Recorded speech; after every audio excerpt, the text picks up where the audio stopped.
What a day, Absolutely gorgeous.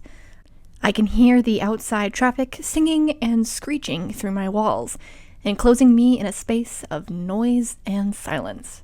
Welcome to Station 112.211, the show for all things Sunderfell. I am your host, Tim Scott, an observer of both darkness and light, here to provide both to balance your life with pain and pleasure. Now, let us embark to the morning rabble. A long-awaited announcement has been made, dear community. The Sunderfell Public Art Garden, located nearby the pool and the museum, has finally opened up and is available for all to enter and travel through. It was a promised gift from the Vibrant Queen several decades ago, and now it's finally here. From the brochure I have here, it says it is a space, either infinitesimal or liminal, depending on what kind of person you are, with a variety of art donated by townsfolk, council members, and beings outside of time and space itself. It is ever-changing and ever-adapting, and most people never see the same art twice.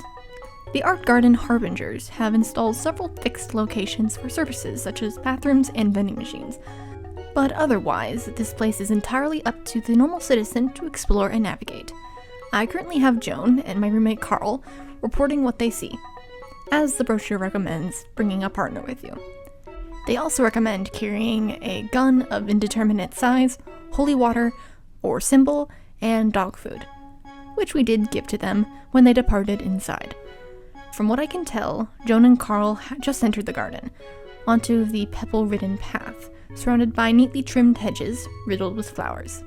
Carl is making his way to the bathroom, and Joan is taking a picture of the map, which keeps changing every 5 seconds because of the number of citizens inside its base. Joan sees their first art piece, which has suddenly risen from the ground, a spindly sunflower made of what looks like glass string. A plaque reads, "Transparency," by the contemporary artist Bellows. Joan stares at its shimmering surface until they are suddenly spooked by Carl, who taps their bag, holding the bag filled with the recommended items and some famous Amos cookies. They turn eastward from the gate and head down a trail that has suddenly arrived for them. Joan checks their phone. The map is still changing, even in the photo. More on this story as it continues in real time.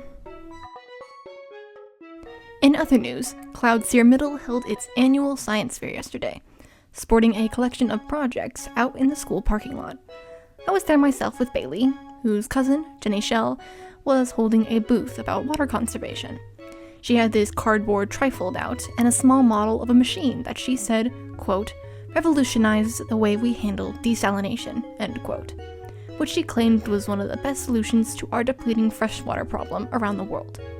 Using an arcane-induced core, the device spins water like it's in a wash cycle, bombarding it with chemicals that rids it of sodium and other contaminants, making it pure water. It can then be moved to a storage facility or put into lakes to help with wildlife. When I asked how costly it would be to create these cores and devices, she held up a page with a very impressive calculation of supplies, tallying the cost to about 4 quadrillion in US dollars. Bailey then made some reference to the movie Sahara, which I wasn't sure was relevant or even made sense in context, and moved me away from Jenny after saying that she had done a good job. Maybe contact some companies, Jenny? You sound like you have a very fascinating idea there. Also, alongside the opening of the public art garden, Sanders Schmidt, a citizen council member, is having a garage sale at his houseboat near the pier. Several smaller boats have been used as barges to display the variety of fishing poles, taxidermy beavers, and antique teacups he has to offer. He will rotate the stock at noon, revealing his expansive collection of petrified wood sculptures, paintings made of stevia in the raw packets, and miscellaneous jars of fingernails, teeth, and animal gallbladders. He is also considering auctioning off some of the more personal items in his inventory, too. He says, quote, "This has been a long time coming. Hopefully y'all will be able to put them to use much more than I did. Then again, they may just collect dust in your garages like they've done to me. Oh well, better collecting your dust than mine," end quote. So come down to the pier and purchase from Mr. Schmidt. I bet you'll find something that suits your fancy. This has been the news. Moving on, we have another Q&A. We expanded the questions to not just be for me, but also for our reporters, Joan and Haley, and our managers. We thank you all for these delightful questions, and we'll answer 5 this time, rather than 3, to commemorate the occasion. Number 1. Hey Tim, what's your favorite drink? From Callie. Well, Callie, it actually depends on the weather. If it's super hot, I might enjoy some lemonade or iced tea, or if it's cold, I may warm myself up with hot chocolate or coffee. Since the weather is pleasant now, I will say my favorite drink is an ice cold can of Starry. You can never go wrong with lemon lime drinks. Thanks for asking. Number 2. Up next. Another one for me. Hey Tim, do you have any siblings? If so, who's your favorite? From Anonymous. Well, OA, that is original asker, I do not have any siblings that are of my mother and father, but I do have a sibling of my father and my stepmother, named Sheldon. He's pleasant, but I wouldn't say he's my favorite. Thank you for asking. Number 3. Next one is up for Joan. Hello, Joan. What kind of ist are you? A pessimist, an optimist, etc.? From Violet. I'm a realist. Mathematics and probability ground me, even if this town disregards them like their newspaper at your front porch. Very interesting question, Violet. Number 4. This one's for Charlemagne. Are you the one allergic to hazelnuts? From Juno. No. And the last question is for Haley. Do you remember what you did? From Anonymous. Strange question. I do, but that doesn't mean I regret it. Well, that's all we have for our Q&A. Keep sending us questions, and we'll keep sending you answers. Continuing Carl and Joan's trek through the public art garden, the pebbles beneath their feet turned into brass metallic sheets about 10 minutes in. Tubes of a similar color replaced hedges at approximately the same time. They haven't seen any plaques as of yet. Oh, they have found another art piece. What looks like a malformed cat made of copper metal. Several light bulbs adorning its back like spikes on a stegosaurus, limbs elongated with patches of fur taped pathetically onto the legs, and its tail topped with a drill bit the size of a small trash can. The plaque labels it as Cranky, made by Paul Adder. As they examine the sculpture further, they realize that someone is standing alongside the installation. Here is their conversation. Hello, Joan and Carl Fracas. Hello, Paul. Did you make this, kiddo? Yeah, with my friends. Is this your section of the garden? Yes. Lily bought out a part of this place and gave it to me for my birthday. Lucky. When it's my birthday, my mom just gets me a gift card and a shitty letter from Target. Do you like Cranky? He's pretty wicked. Thank you. I came up with the idea for the tale. You're very creative. Thank you. After the small chat, Joan and Carl move on. Several other sculptures of similar styles are scattered around the area, all made by Paul Adder and several other students. One named Youngling looks like a metal sphere with several glass eyes in its surface.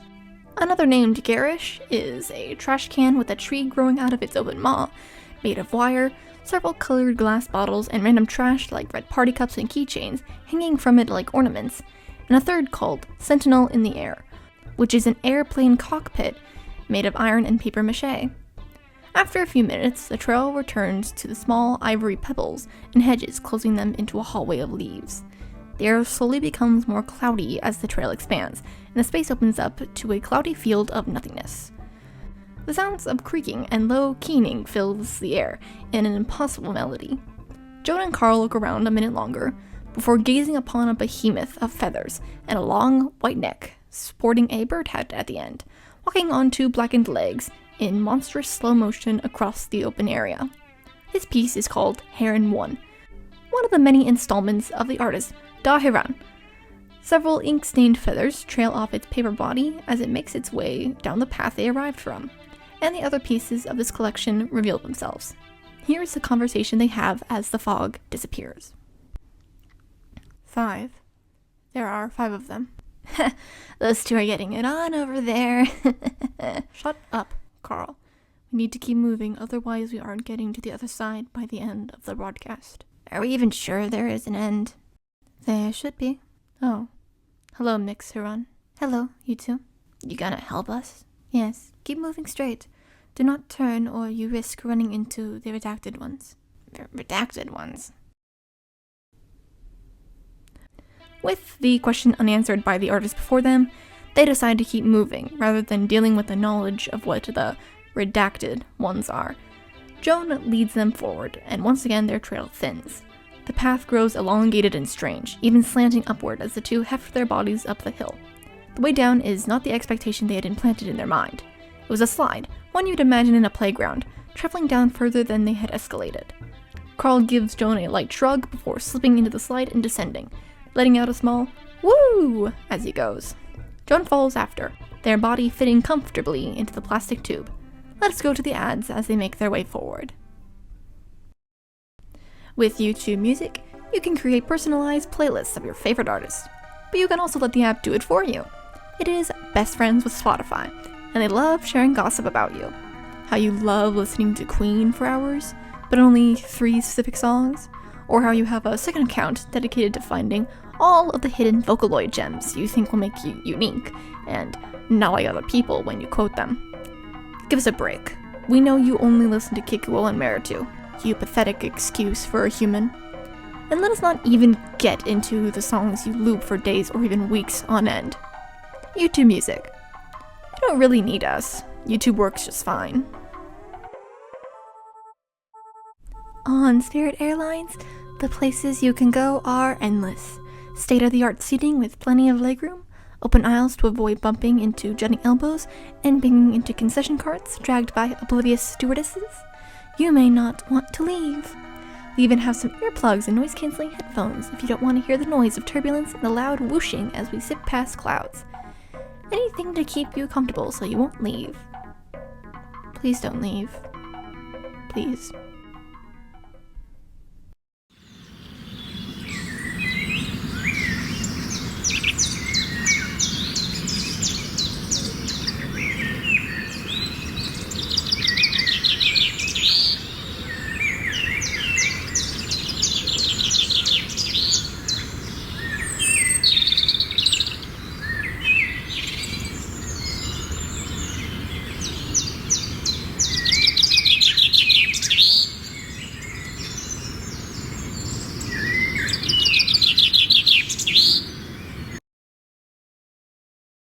Welcome to the observation of things. This poem is called Pumpkins. While the autumnal air is lined with acrid fear, the hay is still soft beneath my feet. And while I can't wait for the foggy sky to clear, the soothing red of leaves is what my eyes dare greet. How does one pick a plant when there is such a vast array, stumbling in sizes from large to scant, and dotted in warts too sickly to say? I do not have ire for the blue doll, sitting upon a clothed stand. The goose-shaped and prickly are for some, not all, no matter how strange or grand. The breeze sets inside my longing skull, as I leave with a wheelbarrow, unfortunately not full. Thank you for listening. Back to your normal broadcast. We return to the public art garden. Carl and Joan are nearing the end of the path, as it has now realized they are crunched for time, since the broadcast is nearing its end. They reach a linoleum-tiled area, not as open as the heron section, but enough where they both can move side by side. Around them are mannequins, pale ivory fabric for skin, their body riddled with sensor bars, around the typical positions of nude mannequins, but also covering the spots where joints and knuckles would be. They change position every once in a while, their movements jerky and strange. This is a conversation currently being held. I think we found the redacted ones. But they aren't doing anything, just twitching. Menacingly. Indeed. Let us keep moving. Holy... What? Oh fuck no, fuck off! Stop spouting profanities and tell me what's going on. This is some Doctor Who Weeping Angels shit. Those ones over there moved. Oh. Oh fuck. Ditto. We need to run. Now. Carl's assumption was correct. Josephine Blanc's installation Redacted Ones, which is composed of 10 moving mannequins, each with sensors to scan if eyes are focusing on their body, move towards the people who do not look at them. Turning tail, Joan and Carl race away towards the trail, the sound of 10 more sets of feet pacing after them. Carl screams rather girlishly for his voice, and they end up on the other side of the street from the public art garden. Panting and sweating, the duo look up to see that the mannequins did not follow them out. And... oh, Joan is calling me. They most likely want to cuss me out for making them enter the art garden. Up next is a conversation I don't really want to have, and a rapid stream of curse words to add to your vocabulary. Fairly well. Hello?